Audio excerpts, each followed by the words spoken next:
Bien, entonces, en el tórax siempre hay una serie de reparos anatómicos que nos van a servir para ubicarnos en el tórax y para relacionar con ciertos órganos que están localizados también dentro del tórax. Entonces, dentro de las referencias anatómicas existe, por ejemplo, la abertura superior del tórax, el límite inferior del tórax, las clavículas, ambas, izquierda y derecha, en el esternón, la horquilla, o sea, la parte superior del esternón. Ustedes se tocan la horquilla, la parte superior del esternón, descienden un poquito, van a encontrar un como un bultito ahí en la parte del esternón, con un bultito. Ese bultito se llama ángulo de Luis. Si se tocan, lo pueden hacer. Y ese bultito, esa del ángulo de Luis, está en relación con el segundo espacio intercostal. Entonces, si ustedes quieren ubicar el segundo espacio intercostal, van al ángulo de Luis y ahí está el segundo espacio intercostal. Hacia abajo en el esternón va a estar el apéndice sifoides y el ángulo epigástrico, ¿no?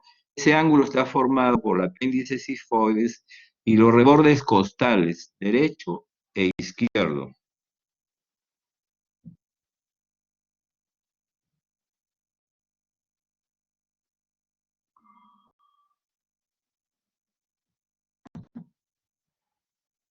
¿Qué pasó?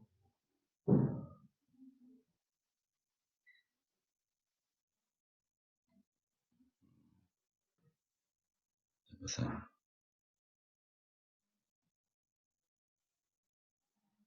Bien.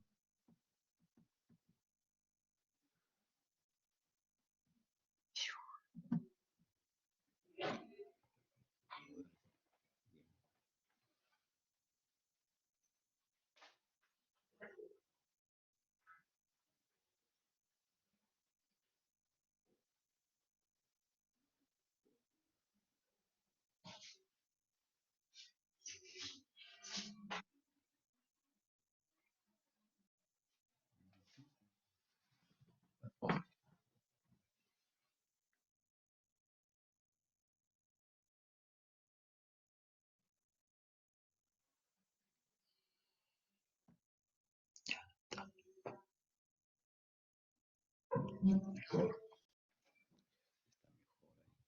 Creo que salió mejor. Entonces, estábamos pues en las referencias anatómicas. Disculpen por la interrupción. Y luego, acá hay otras pautas, otras referencias anatómicas como son las mamilas, que es el cuarto espacio intercostal, las escápulas. En las escápulas hay una espina. La espina de la escápula tiene relación, o sea, está a la misma altura de la tercera vértebra dorsal y el ángulo de la escápula con la séptima vértebra dorsal. En las vértebras es importante la apófisis espinosa prominente, está en relación con la séptima vértebra cervical. Y la décima vértebra dorsal es importante porque hasta ahí casi llega el pulmón cuando uno inspira.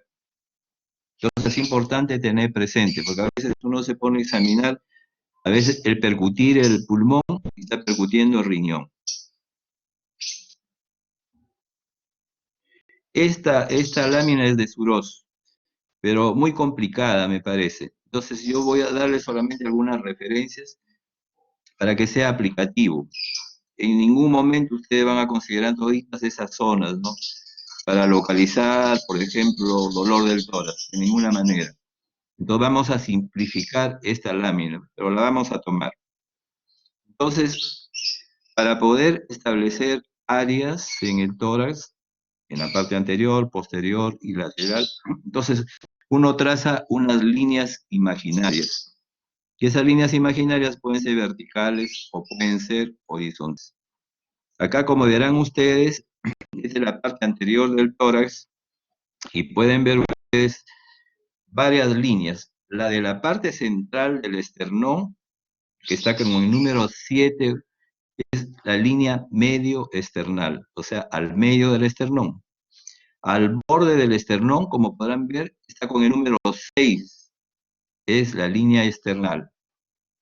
Y después lo que nos interesa es la del borde axilar anterior. O sea, al borde de la axila ven una línea tanto derecha como izquierda. Esas son todas las líneas verticales que nos interesan. Y no olvidar la línea medio clavicular, que podría ser ahí el número 5, que va con el número 5. Esta línea medio clavicular sobre todo nos sirve para el aparato digestivo. Cuando ustedes tengan que hacer una proyección de esta línea medio clavicular para los fines de medir el spam hepático. Pero eso no es motivo de esta clase. Eso ya lo harán en el aparato digestivo. O sea, nos interesa como verticales la línea external, medio external, la línea external y la línea axilar anterior. Acá también ustedes podrán ver unas líneas horizontales, por ejemplo, como número 1, ahí está con el número 1 la línea clavicular. Luego, como a la 2 está la tercera costal. Y como 3, la sexta costal. También recuerden algo, el reborde costal, tanto izquierdo como derecho. Entonces, estas líneas verticales y estas líneas horizontales dividen al tórax en varias regiones. Y eso lo pueden ver en el lado izquierdo de la lámina. Ahí hay una zona que se llama supraclavicular, que está con SC. Hay una zona que es infraclavicular. Hay otra zona, la zona esta M, creo que es la zona mamaria, y debajo de esa es el hipocondrio, que puede ser, en este caso, izquierda, en el lado contralateral derecho, o sea, hipocondrio izquierdo o derecho. Entonces, está claro, línea medio external, vertical, línea external, línea axilar, la línea medio clavicular que nos puede interesar para digestivo, y luego en las horizontales, la clavicular, la de la tercera costal, la de la sexta costal y el reborde costal. Divide a las áreas en supraclavicular, infraclavicular, la mamaria y el hipocondrio derecho e izquierdo respectivamente.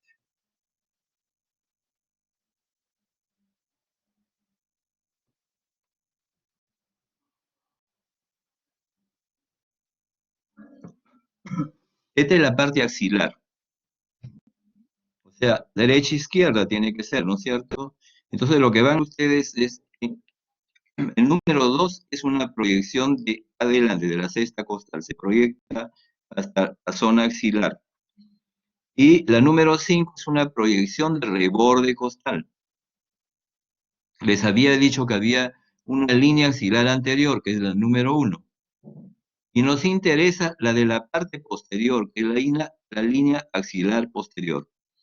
Nosotros vamos a dividir por fines prácticos solo en dos áreas. Dos áreas nos interesan ahí. La supraxilar y la infraaxilar. O sea, la supraaxilar que está por encima de la línea I horizontal 2 y la infraaxilar que está por encima del número 5, o sea, la continuación del reborde costal. O sea, solamente dos zonas, supraaxilar, infraaxilar. En la parte posterior es más simple todavía. Ustedes van a encontrar ahí una línea que va por las espinas de las vértebras, ¿ya? Una línea que se va por las espinas de las vértebras. Esa es una línea vertical, por las espinas de las vértebras. Después de eso nos interesa la línea axilar posterior. La línea axilar posterior y nada más, no nos interesa nada más para los fines de las zonas. Como horizontales nos interesa la 1, que es el escápulo espinal, la 1, el escápulo espinal, y luego la infraescapular, número 4 ahí con el número 4, y al final, usted, importante la duodécima dorsal, porque hasta ahí se expande el pulmón cuando uno respira, cuando uno inspira. Entonces, con estas líneas verticales y estas líneas horizontales, las regiones quedan divididas así. Supraespinosa, Ya no dividan como está acá en esta lámina, supraespinosa, las dos partes de la supraespinosa, solo supraespinazo. Después la zona escapular e infraescapular. Entonces, esto sí tiene una aplicación muy práctica y esto lo pueden hacer cuando ustedes examinen a sus pacientes.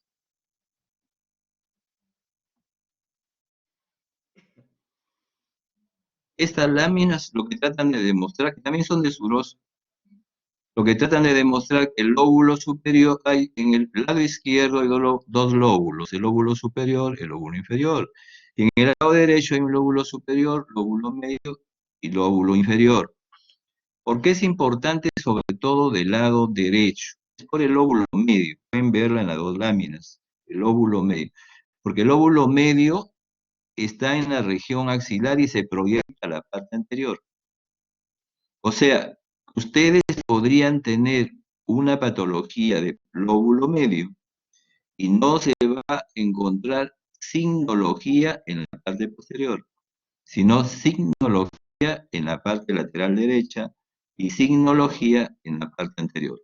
Esto hay que tenerlo presente, porque cuando uno examina al paciente, muchas veces por la rapidez no examina las partes laterales. Pero pongamos que estuviéramos muy apurados, se puede examinar la parte derecha para que no nos pase alguna patología que puede estar localizada en el lóbulo medio.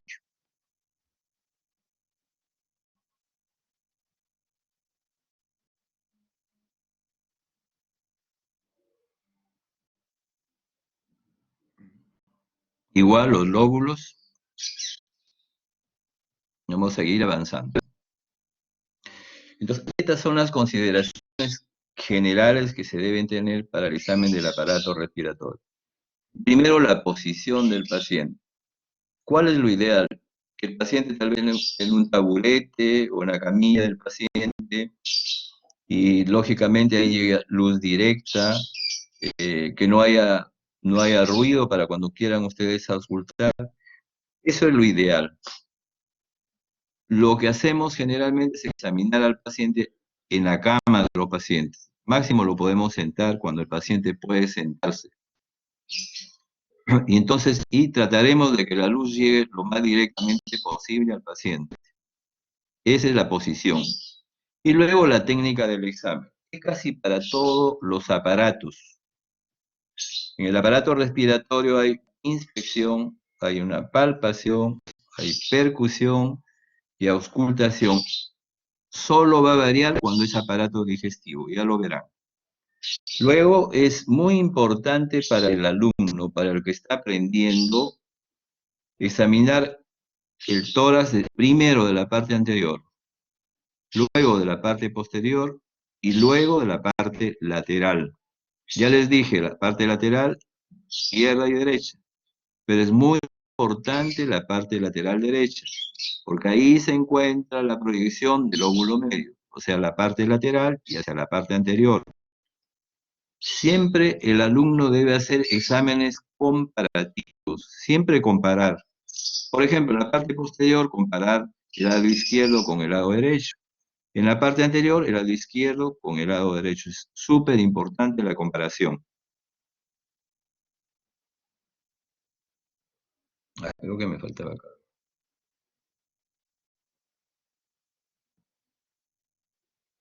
Ahora, una cosa de gran importancia es, a veces cuando somos alumnos, encontramos un signo y pensamos que ese signo es igual al diagnóstico sindrómico o al diagnóstico clínico, que ya llegamos al diagnóstico. Cuando ustedes encuentren signología en el aparato respiratorio, siempre ustedes interprétenlo dentro de un contexto. O sea, al paciente hay que interpretarlo, todos los datos de filiación, todos los síntomas, los antecedentes y todo lo relacionado con el examen físico. O sea, todo es integral, siempre dentro de un contexto, no se olvide. Lo primero que vamos a hacer entonces para examinar al paciente respiratorio es el estado de nutrición. Está el estado de nutrición del paciente muy importante, relacionado con determinado tipo de patologías, sobre todo acá en nuestro país, donde la tuberculosis es tan frecuente. y ahora mucho más, ¿no? Porque este coronavirus, este SARS-CoV-2, nos está dejando en una situación económica pésima. El número de personas en estado de pobreza van a aumentar. Entonces la desnutrición se va a acentuar y por lo tanto todas las enfermedades que están ligadas a la desnutrición.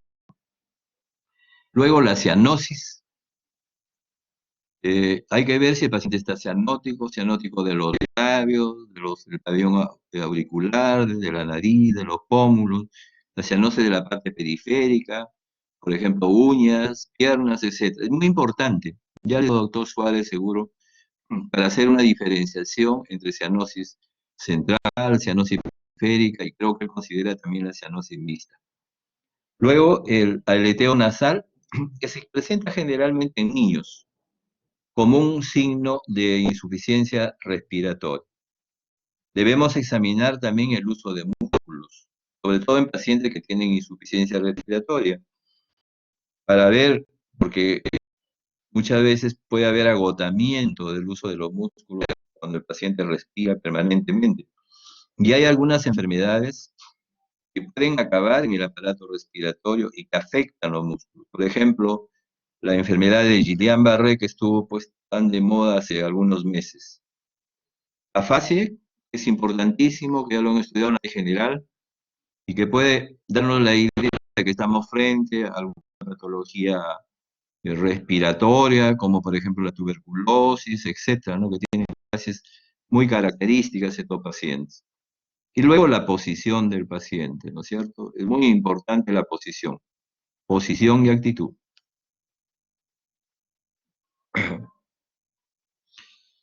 Seguimos con la inspección estática, porque estamos haciendo inspección estática, ¿no es cierto? Vamos a ver también la piel. Ya hicieron ustedes el examen de piel previamente, seguramente, en forma general, todas las características, escribiendo la metodología que se hace cuando uno hace examen de piel y después de esa metodología determinar si ese paciente tiene lesiones primarias, tiene lesiones secundarias, ¿no es cierto? Entonces hay que examinar la piel del tórax también, y también de los músculos y también las articulaciones. Luego ver si tiene cicatrices, de repente alguna fístula, atrofias musculares, ¿no? Que pueden estar en relación con alguna patología pulmonar, si tiene circulación venosa colateral, importante, por ejemplo, los síndromes mediastínicos, síndrome de vena cava superior, síndrome del tronco brachiocefálico superior derecho izquierdo, si en el tórax encontramos edemas, si también si encontramos enfisemas en el tórax, y luego aumento de la mama, ¿no? Ginecomastia.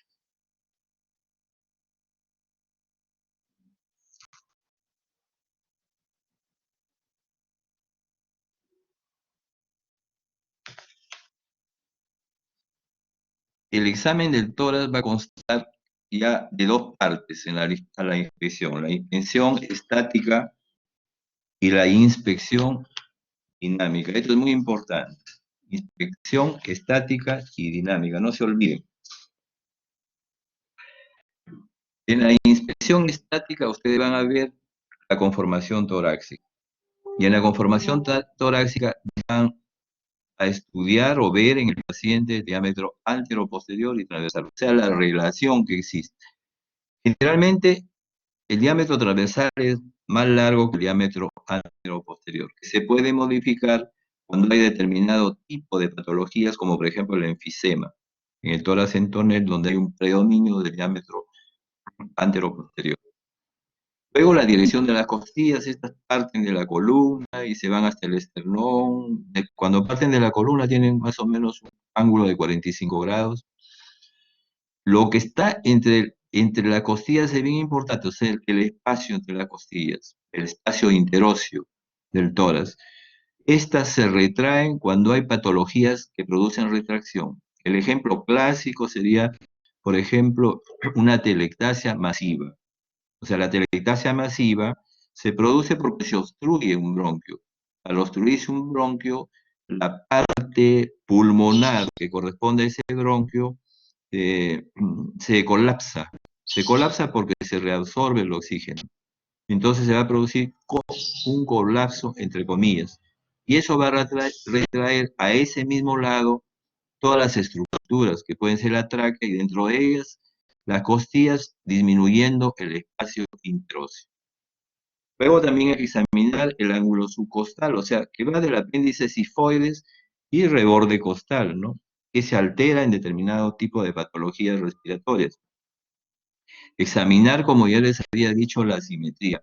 Siempre comparar, tanto en la parte anterior, como dijimos, posterior y lateral. Siempre debe haber examen comparativo, sobre todo ustedes, que todavía no están duchos en la materia, tienen que ir aprendiendo poco a poco. Luego la forma y tamaño del tórax, que se puede alterar, como les dije, en determinados tipos de patología, enfisema, por ejemplo. Ver si el tórax tiene abovedamiento. Se describe dónde está el abovedamiento, en el lado derecho, en el izquierdo, en la parte anterior, posterior, etc. Fundamentalmente los abovedamientos se van a presentar, por ejemplo, en los grandes derrames, en los derrames masivos, en el hemotórax a tensión, en los grandes tumores. Eso nos va a dar origen a abovedamientos. O de repente, tumoraciones que sean de la pared tórax. Y también las retracciones, como ya les comenté, o sea, está retraído las costillas con disminución del espacio intercostal, se toca ahí la tráquea, también está jalada, si hay retracción. Eso es importante porque hay enfermedades que producen retracción. Ya les dije, la telectasia masiva puede retraer los grandes engrosamientos de la pleura cuando un paciente tuvo, por ejemplo, derrame pleural por tuberculosis, fue tratado y queda como secuela un engrosamiento de la pleura que puede jalar a las estructuras. Igualmente en la fibrosis del pulmón de larga edad. A lo mejor esta lámina no está muy clara, pero yo voy a tratar de hacerles entender. Estas son las deformaciones. Las deformaciones del tórax pueden ser bilaterales, que pueden ser congénitas o adquiridas. Las congénitas es el tórax plano. En el tórax plano las costillas están aplanadas, están dirigidas hacia adelante. Por ejemplo, en el raquitismo. Después el tórax sifo-escoliótico. Sifosis significa que la columna se va hacia atrás, el tórax también se va hacia atrás. Eso se llama sifosis. Y escoliótico cuando la columna se lateraliza. Puede ser al lado derecho o izquierdo. Esto lo hicieron cuando examinaron ya en el osteomiofascicular la columna. Entonces, un paciente que tiene cifoescoliosis larga data, por ejemplo, puede nacer con cifoescoliosis o por alguna patología hace cifoescoliosis, cuando esa larga data puede producir también insuficiencia respiratoria. Luego, el pectum excavatum, si ustedes se tocan su esternón, van a ver que abajo hay una entrante. Esa entrante se acentúa. Le dicen eso también, por eso, tórax en zapatero. Antes los zapateros trabajaban los zapatos contra su tórax y sobre todo contra el esternón. Entonces, a largo plazo se producía una excavación ahí, y eso es lo que se llama pectum excavatum. Luego, el pectum carinatum. Este pectum carinatum significa una elevación del esternón, pero en la parte inferior. Y el tórax piriforme, una elevación en la parte superior. En cambio, el tórax piramidal es el aumento de la base de estas son alteraciones congénitas y las personas pueden nacer con este tipo de alteraciones que muchas veces a largo plazo les puede condicionar problemas para la respiración y también son operados. Luego las alteraciones bilaterales adquiridas, por ejemplo, ya les dije el tórax en tonel, donde hay un predominio de diámetro antero-posterior. Ya les dije el enfisema, larga data, que es una destrucción del parénquima pulmonar, pierde su elasticidad, el aire penetra pero no sale, entonces el paciente está en inspiración casi permanente. Y eso va a deformar el tórax, produciendo el tórax en tonel. Luego el tórax de raquitismo, ya les dije que las costillas se dirigen hacia adelante, casi lo aplana el tórax, y el tórax plano por lo mismo, ¿no es cierto? Luego, alteraciones unilaterales, abovedamientos, por ejemplo. Si un paciente tiene una enfermedad pleural, como por ejemplo el derrame pleural, TB, tuberculoso, se deposita líquido ahí. Y muchas veces se deposita líquido en grandes cantidades. Eso va a producir un derrame pleural masivo. Ese derrame pleural masivo deforma también el tórax, produciendo abovedamiento, como ya les comenté. Igualmente, si el paciente tiene un pulmón lesionado por TB, que es lo más frecuente en nuestro medio, se rompe el pulmón, entonces va a producir una solución de continuidad. Y esa solución de continuidad va a permitir que el aire penetre a la pleura. Y ese aire que penetra en la pleura se llama neumotórax. Cuando el neumotórax es masivo, también produce abovedamiento. Más aún, en los neumotórax que se son a tensión, que se produce cuando esa solución de continuidad es como una válvula. Luego, los grandes tumores, la distensión pulmonar también, que se llama supletoria, que puede ser unilateral. Por ejemplo, un paciente tiene tuberculosis del pulmón derecho. El lado izquierdo suple esa función. Entonces ahí se puede producir un abovedamiento. Puede ser también en el mismo hemitórax. O sea, una parte del hemitórax se altera y la otra parte suple la función. Ahí también se puede producir abovedamientos. Y luego las retracciones que ya les comenté. O sea, son enfermedades que retraen las estructuras del tórax. Por ejemplo, les dije la paquipleuritis en pacientes que tuvieron derrame pleural, fueron tuberculosos, fueron tratados, y entonces se engruesa la pleura, se pegan las pleuras y eso jala las estructuras al mismo lado de la lesión. Igualmente en la telangiectasia masiva, que dije por obstrucción. Cuando hay obstrucción del bronquio, el parénquima se colapsa en ese mismo lado. Eso trae como consecuencia una retracción de todas las estructuras. Esta retracción estará en relación del tamaño de la telangiectasia. Cuando es masiva, es mayor la retracción.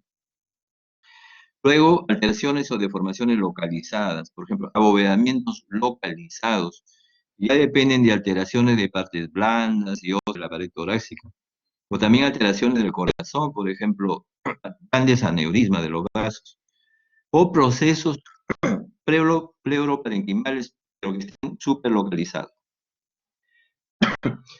Retracciones, por ejemplo, en un paciente que tiene tuberculosis, tiene una cavidad, le dan tratamiento, pero lo vacían en la cavidad y sigue siendo bacilífero ese paciente. Curó, entre comillas, pero sigue contaminando el ambiente, contagiando a otros. Entonces, a esos pacientes les sacan pues esa caverna, mejor dicho, les hacen una lobectomía y eso produce retracción, o sea, de ese lado.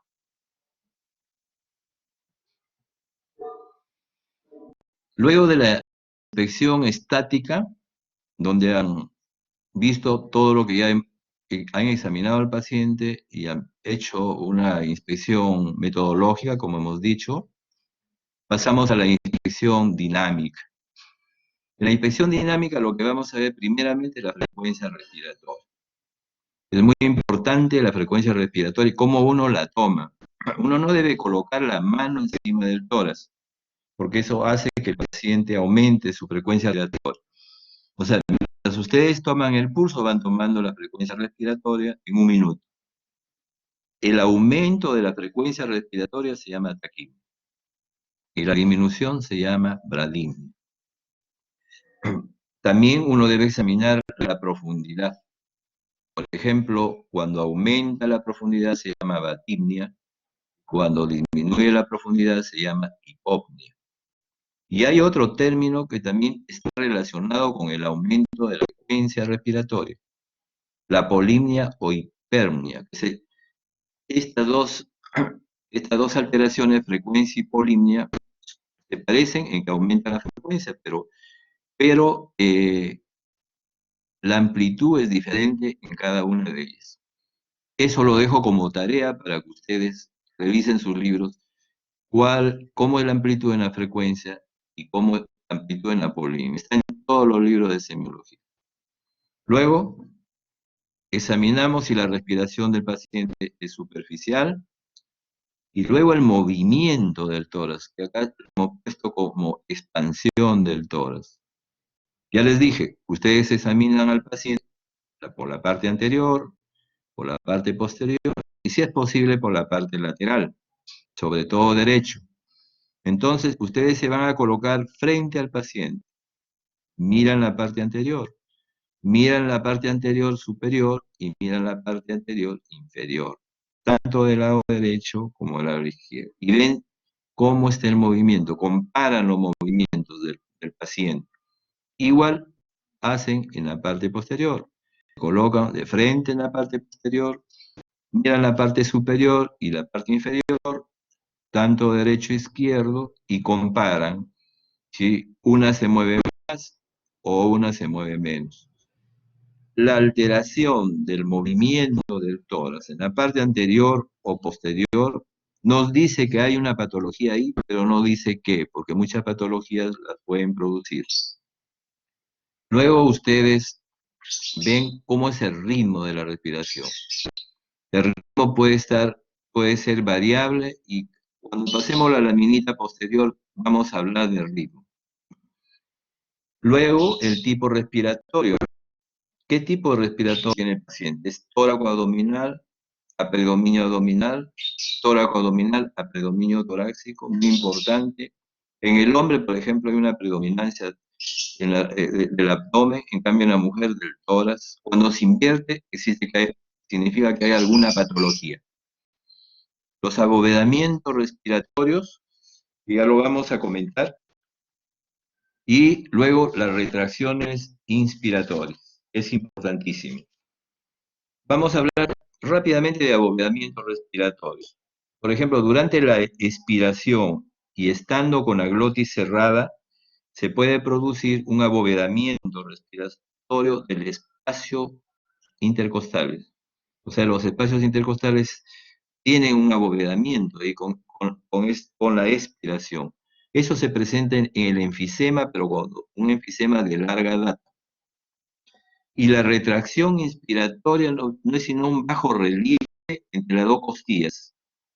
O sea, ese espacio intercostal que yo les dije, un bajo relieve. El paciente respira y se produce un bajo relieve. Eso se llama retracción inspiratoria, que muchos le dicen tirajes. Lo que más comúnmente nosotros decimos es tiraje.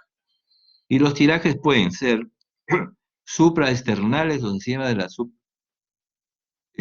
esternón, pueden ser supraclaviculares por encima de las clavículas, derecha, izquierda, infraclavicular debajo de las clavículas, intercostales cuando está en el espacio intercostal, epigástricas cuando está en el epigastrio.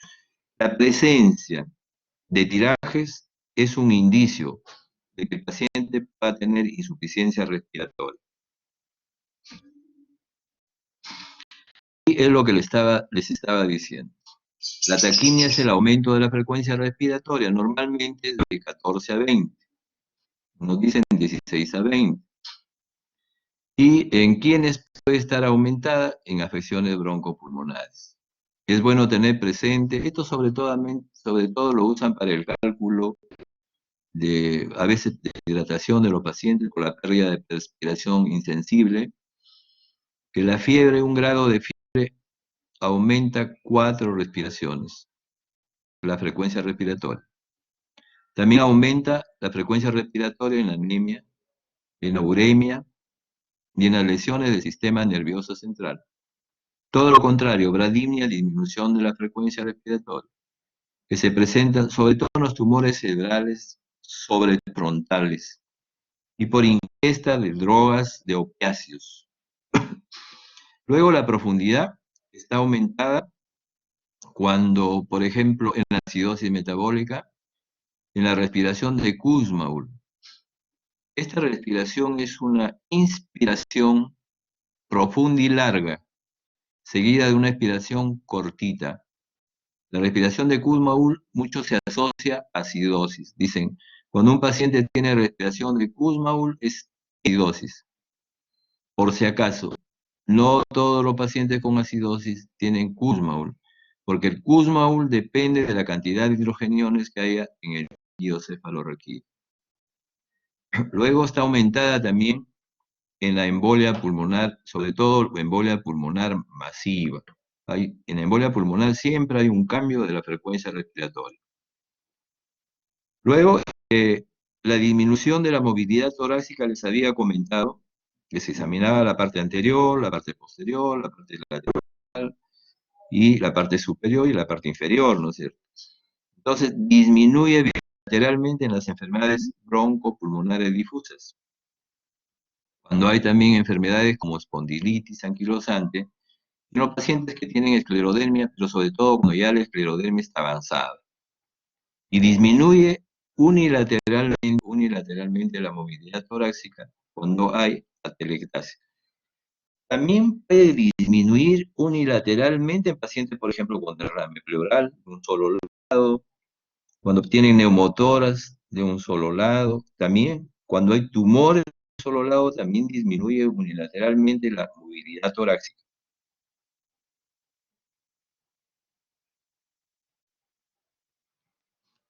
Seguimos. Recuerdan que hablamos de ritmo respiratorio.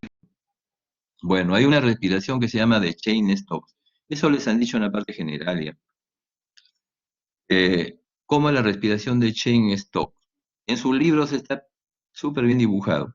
Es una respiración que va aumentando de profundidad hasta llegar a un pico. Y después desciende de profundidad hasta llegar a una línea horizontal. O sea, el paciente entra en apnea para ahí la respiración. Esa apnea dura más o menos 20 a 30 segundos. Y nuevamente el paciente empieza a respirar profundamente en forma progresiva hasta llegar al pico y después hasta entrar nuevamente en periodo de apnea. ¿En qué pacientes se presentan este tipo de lesiones? En pacientes que tienen lesiones bilaterales profundas de los hemisferios cerebrales.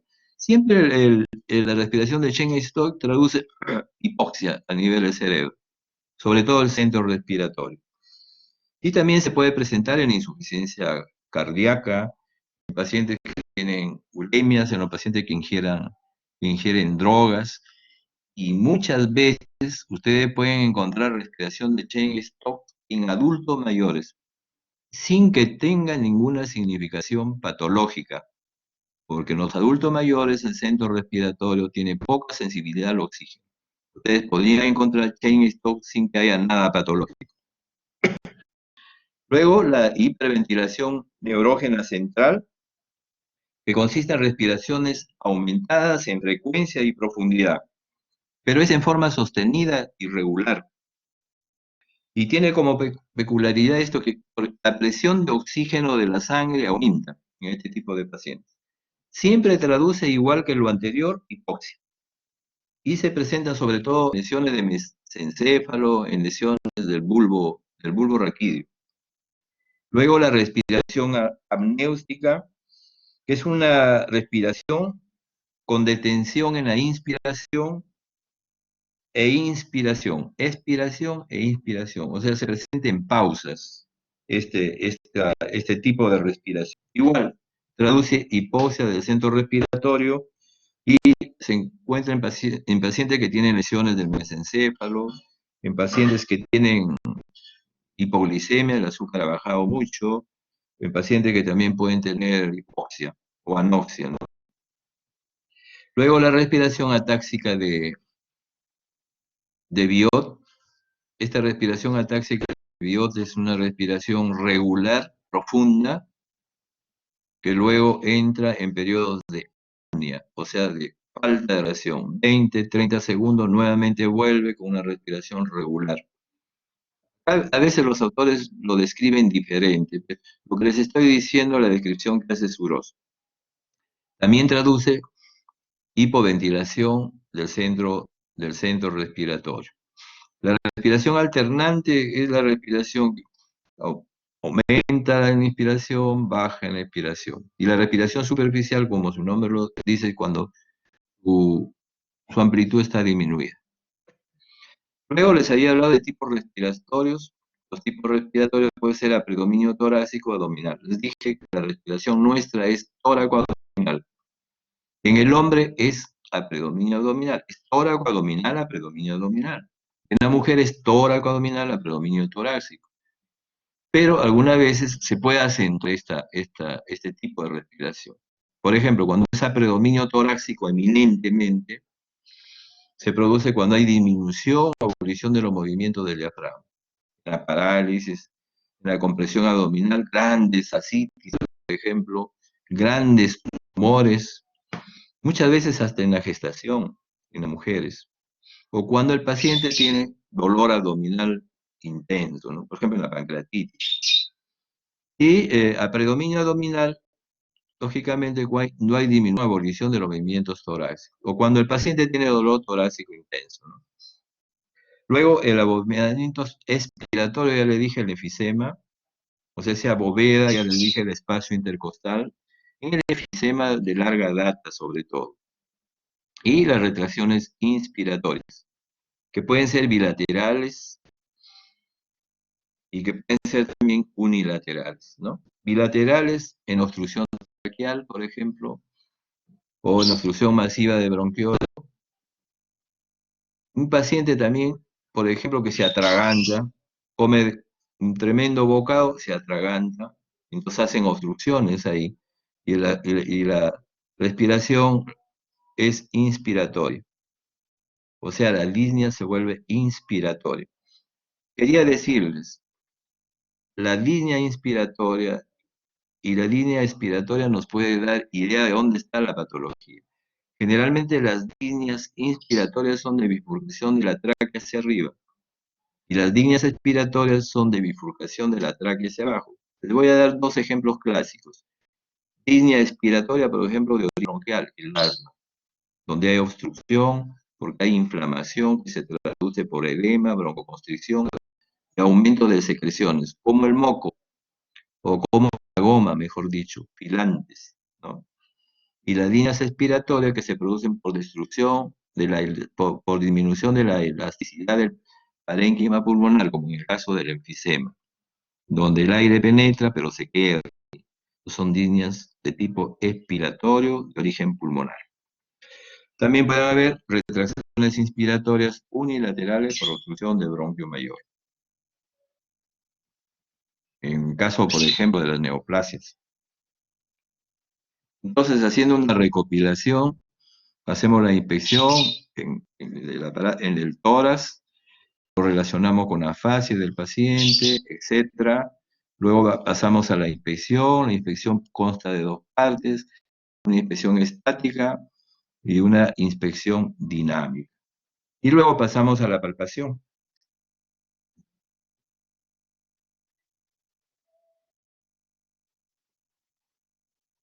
Voy a poner esto acá sí para que ustedes vean cómo se palpa. ¿Cómo se palpa? Nosotros vamos a colocar generalmente el borde de nuestra mano, sobre todo la palma de la mano, que es la parte más sensible, y se coloca en los espacios intercostales. Y le decimos al paciente, pues que diga 30. Voy a hacer esto al revés para hacerles entender mejor. Nosotros vamos a palpar la parte anterior, como siempre, parte posterior, como siempre, y la parte lateral, sobre todo lado derecho. Palpamos el lado derecho y el lado izquierdo. Y siempre vamos comparando. Ustedes tienen que ir comparando, porque nosotros ya más o menos tenemos experiencia en ese sentido. Y se compara tanto en la parte anterior, posterior y en la parte lateral. Cuando uno coloca la mano en los espacios intercostales, ¿qué va a obtener? Una vibración. ¿Por qué? Porque la persona habla, penetra el aire, vibra en la laringe, baja, llega al pulmón, al alveolo, y ahí vibra también. Entonces, una vibración casi se podría comparar con el ronroneo de un gato, es la vibración vocal. Cuando uno verdaderamente hace actividades presenciales, es siempre bueno hacerlo con una persona normal, para ver primero cómo es el normal y después, sabiendo cómo es el normal, se va a lo patológico. Ustedes tal vez podrían hacerlo con sobrinitos, alguna persona que se pueda prestar. Sacan la camisa, etcétera, y van colocando, ¿no?, la mano en la parte anterior, de arriba hacia abajo, en el derecho, en el lado izquierdo. Hay que saber que en el lado derecho está el hígado, en el lado izquierdo está el corazón. El hígado llega hasta el quinto espacio intercostal derecho, sobre todo. Y en la parte posterior también van bajando de arriba hacia abajo y van comparando derecho, izquierdo. Van a notar ustedes que en el tercio medio de la parte posterior la vibración vocal es mucho más acentuada. Y es más acentuada, ¿por qué? Porque ahí el bronquio es más corto, más derecho, más acentuada que el lado izquierdo. Pero a medida que suben hacia arriba y que bajan también, se igualan. O sea, esto hay que tenerlo en consideración para no interpretarlo como algo patológico. Por eso que les digo, hay que saber cómo es el normal. Y hay que examinar la parte anterior también en vibración vocal. Vamos a ir nuevamente a la otra lámina. Entonces, la palpación. En la palpación, ¿qué vamos a hacer? Vamos a tocar de la piel, el tejido celular subcutáneo, buscando enfisemas subcutáneos, en el osteomioma articular, buscando sensibilidad en las articulaciones, sobre todo controesternales. Por ejemplo, que tienen tos larga data, pueden inflamar su cuarta articulación condroesternal izquierda. Entonces pueden tener sensibilidad ahí. Ustedes tocan ahí y duele. Eso se llama síndrome de Taitz. Les voy a repetir las letras. T-I-T-Z-E, síndrome de Taitz. Lo van a encontrar en su libro, ¿ya? O sea, en esa articulación hay dolor. Les dan antiinflamatorios y mejora. Luego se va a ver la resistencia torácica. La resistencia torácica se hace como en esta lámina. En la primera lámina, ven ahí, el médico o el alumno se coloca colocando las manos en la parte anterior y posterior y le hacen resistencia a la respiración del paciente. En las enfermedades crónicas, en la fibrosis, etcétera, la resistencia está aumentada. Casi no se hace, pero forma parte del examen respiratorio, ¿no? Los semiólogos, los minuciosos siempre hacen este examen. Bien, entonces vamos a bajar nuevamente, o subir nuevamente, perdón. Sensibilidad primero, ¿no es cierto? En la piel también hay que ver la sensibilidad en el tórax, porque hay enfermedades que pueden aumentar la sensibilidad del tórax. Por ejemplo, los derrames pleurales. En el lado que está comprometido hay mayor sensibilidad, ¿ya? Ya dijimos resistencia torácica y buscar pues los ganglios, sobre todo en la zona axilar, ¿no? Hay ganglios también de la zona supraclavicular que podrían estar relacionados con el aparato respiratorio, como sobre todo el lado derecho, ¿no? En las neoplasias del pulmón puede haber un ganglio ahí en el lado derecho, que no le han puesto hasta nombre, Kiroglob se llama. Y ciertos ganglios de la zona cervical del cuello también podrían estar relacionados con ciertas enfermedades del pulmón, por ejemplo la tuberculosis. Luego, a la palpación, nosotros vamos a hacer la expansión torácica que se llama amplización. Y acá en esta lámina la pueden ver cómo se hace la amplización. Vamos a empezar acá, por ejemplo, examinando la parte anterior, siempre parte anterior. Miren cómo se colocan las manos, dirigidas hacia arriba, hacia las clavículas. Y uno le dice al paciente, respire. ¿Qué va a ver ahí? Si se mueve los dos pulmones.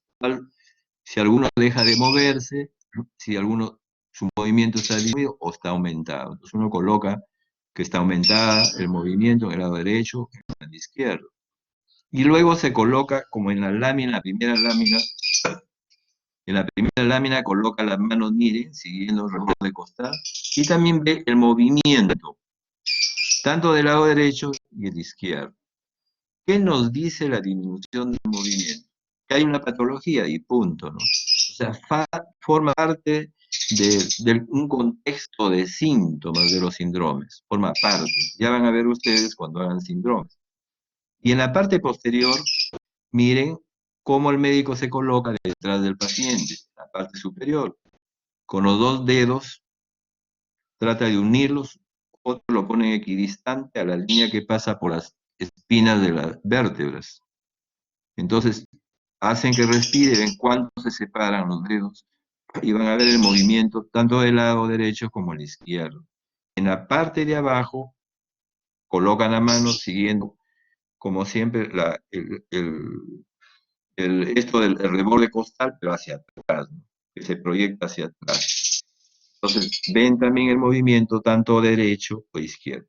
¿Qué van a describir ustedes? Amortización, aumentar o disminuir, o en la parte anterior o en la parte posterior. No es anterior o posterior en la parte superior o en la parte inferior. Ya les he dicho, derecha o izquierda. Seguimos por acá, creo. Entonces, hemos hecho la amplificación. Y luego vamos a ver la vibración vocal. ¿Cómo vibra? Ustedes a sus sobrinitos le ponen su mano y van a ver cómo vibra. El paciente dice, por ejemplo, 33. Otros dicen que diga 99. Otros dicen que diga 91. Hay algunos que dicen que el 9 se siente más, pero lo común es que digan 33. Y cuando está en 33, el pulmón vibra por la entrada y salida del aire. Y entonces ustedes van a sentir una sensación como el ronroneo del gato, como les dije. Entonces examina la parte anterior, la parte posterior y también el lado derecho e izquierdo en forma comparativa. No se olviden, en el tercio medio posterior están aumentadas ligeramente las vibraciones vocales en relación al lado izquierdo. Es por esa razón anatómica que les expliqué. El bronquio es más grueso y más corto. Eso es normal. Después se igualan hacia arriba y se igualan hacia abajo, como está acá en la lámina. Estas son unas formas, dos formas de poder obtener la vibración vocal en las láminas de abajo. Uno colocando la mano ahí y buscando los espacios intercostales, que es la zona donde va a vibrar más. Y otra de esa manera, se coloca la mano en la lámina inferior derecha. Puede colocar así. La zona más sensible de nuestra mano en general es la palma de la mano, ¿no es cierto? La parte más sensible. Por eso que la vibración vocal uno trata de obtener de esa manera.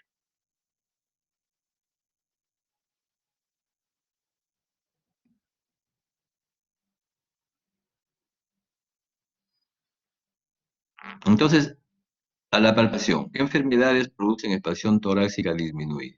Bilateralmente las enfermedades bronquiales, pulmonares, pleurales, ¿no? En el asma bronquial, que es bilateral, en los enfisemas, en la fibrosis pulmonar. Y la restricción de la movilidad torácica se puede también deber a dolor torácico, a las espondilitis, que son enfermedades de las articulaciones, a la esclerodermia, pero avanzada, que las enfermedades musculares como la polimiositis. Y luego unilaterales puede ser el derrame pleural, el neumotoras o la telectasia.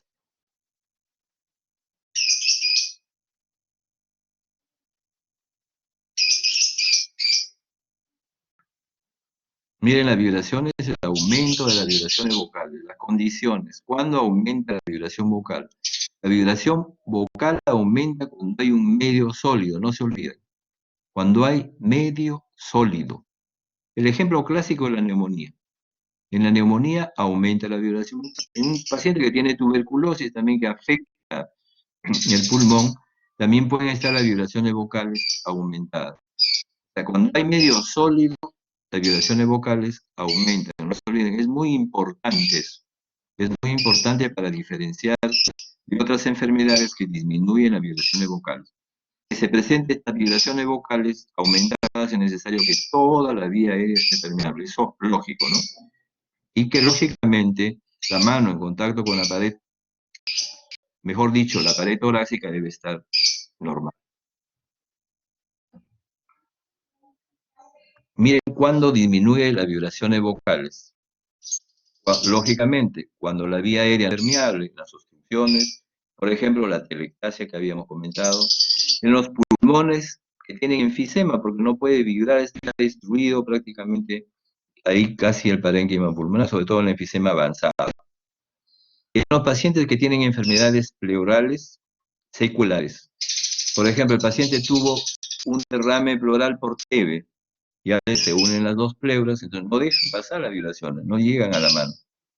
En el derrame pleural un líquido ocupa las dos hojas pleurales en gran cantidad, entonces, a pesar de que la vía aérea es permeable, no llega la vibración vocal hacia la mano. Igualmente en el neumotórax. Mientras más amplio es el neumotórax, lógicamente la vibración vocal va a estar muy disminuida o abolida. Y en ciertas circunstancias, cuando hay alteraciones de la pared torácica, por ejemplo, en la obesidad mórbida más de 30 de índice de masa corporal, o en los grandes edemas, cuando los pacientes tienen anasarca.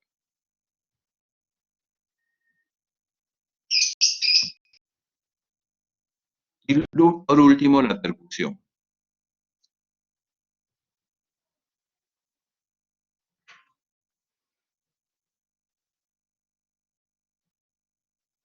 Miren cómo se percute. Una mano percute en la que va a ser percutida, ¿no? Generalmente se usa un dedo. Eso depende del grosor del dedo, pues el que tiene un dedo muy delgadito coloca dos dedos. Yo lo pongo dos dedos y se percute sobre eso. La muñeca debe ser bien flojita, porque si no todo va a ser mate, mate, mate, cuando ustedes la ponen muy tensa. Y siempre cuando ustedes percutan, busquen los espacios intercostales, porque ahí es donde va a estar más en contacto el pulmón. Lo que busca es el pulmón en sí uno. Entonces uno percute la parte anterior, después la parte posterior. En la parte anterior percute el lado derecho, el izquierdo y compara uno. En la parte anterior ya les dije, no se olviden, ahí está el hígado llega hasta el quinto espacio, eso no se percute para poder explorar el pulmón. Y en el lado izquierdo está el corazón también, hay que tenerlo presente. En la parte posterior te percute de arriba hacia abajo, de arriba hacia abajo. Ustedes de repente lo pueden hacer unilateralmente, primero un lado, después otro lado, y después comparan. Siempre el estudio comparativo es importante. Ustedes alumnos, ustedes estudiantes, es mejor que hagan estas exploraciones primero unilateralmente, derecho, izquierdo, y después comparativamente para poder ir aprendiendo.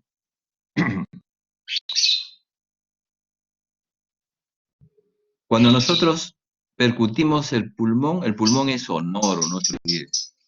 El pulmón es sonoro, normalmente, no se olviden. Entonces, esa sonoridad en ciertas enfermedades puede estar aumentada. Eso se llama hipersonoridad. Y en otras está disminuida. Eso se llama mate. Si a ustedes estoy seguro que están sobre una mesa con su laptop y percuten la mesa, eso se llama mate. Mate.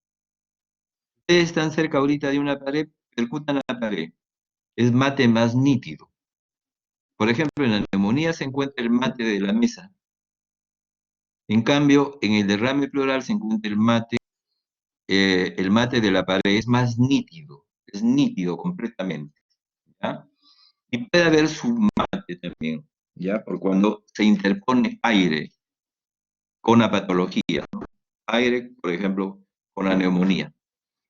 Y timpánico, si ustedes se percuten ahorita, si no han comido mucho, y se percuten el abdomen, entonces van a encontrar un sonido timpánico. Ese es el sonido timpánico que se presenta en ciertas cavernas en la tuberculosis pulmonar. Bien, entonces acá vamos a interpretar los hallazgos de la percusión. Matidez, como les acababa de decir, cuando hay una densidad en el pulmón. A la cabeza la condensación es el ejemplo más clásico y más frecuente, la neumonía. Ocupa los alveolos, entonces estamos percutiendo algo sólido. Ya les dije, percutan la mesa. Igual en la telectasia. O cuando hay masas. O también la presencia de líquidos sólidos en la pleura. Lo común es líquidos, es el derrame pleural. Ya les dije, percutan la pared. Ese es un mate neto, es propio del derrame pleural, o cuando hay masas. Luego, su matidez, ya les dije, hay un paciente, por ejemplo, que tiene una neumonía, y entre el lugar de la neumonía y la parte externa, donde uno está percutiendo, todavía hay algo del pulmón. O sea, ahí entra aire. Se interpone entre la densidad de la neumonía con la percusión. Entonces va a dar origen a una submatidez. La submatidez nos dice que de repente el proceso neumónico no es tan amplio y no es tan superficial. Entonces, como dice ahí, consolidación no compacta. Y hay aire entre el pulmón y la consolidación. Hipersonoro cuando hay aire en la pleura. Neumotórax. Acá hay que tener presente una cosita. Los neumotórax, atención, muchas veces cambian su sonoridad. Ustedes de sonoro pasan a submate. Es como si ustedes inflaran una carga de llanta. Y ustedes lo van percutiendo a medida que van inflando. Entonces lo van inflando cuando recién están percutiendo, es hipersonoro.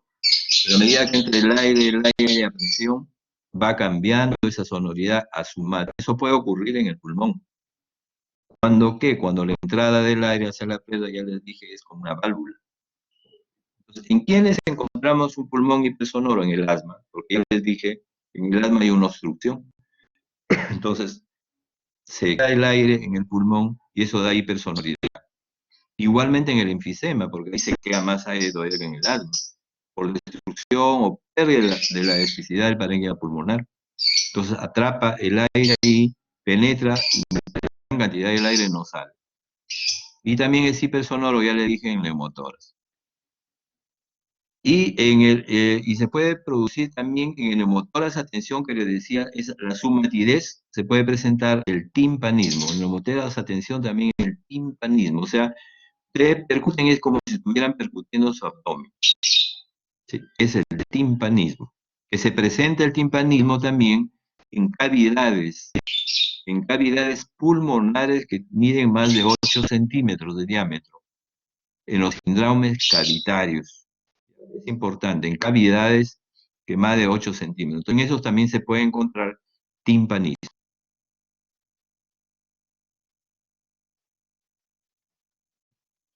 Esa es la bibliografía que pueden consultar de esta clase. Y creo que con eso vamos a dar por terminado, porque ya ahora las programaciones de clase son muy apretadas. Yo no sé si habrá alguna pregunta en el salón.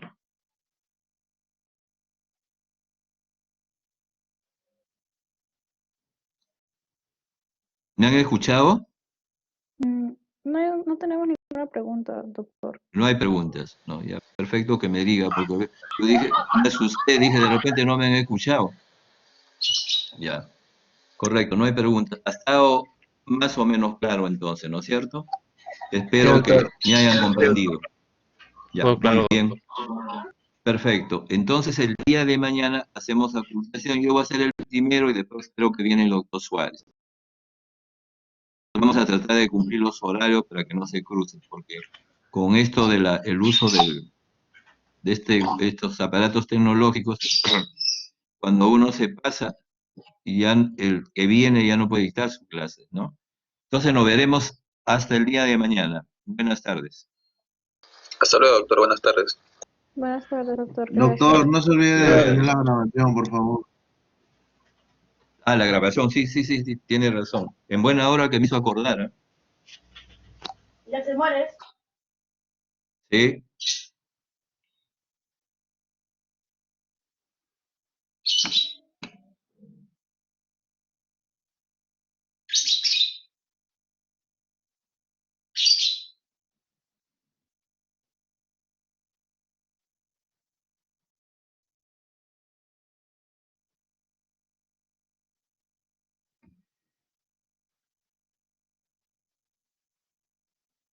Mm.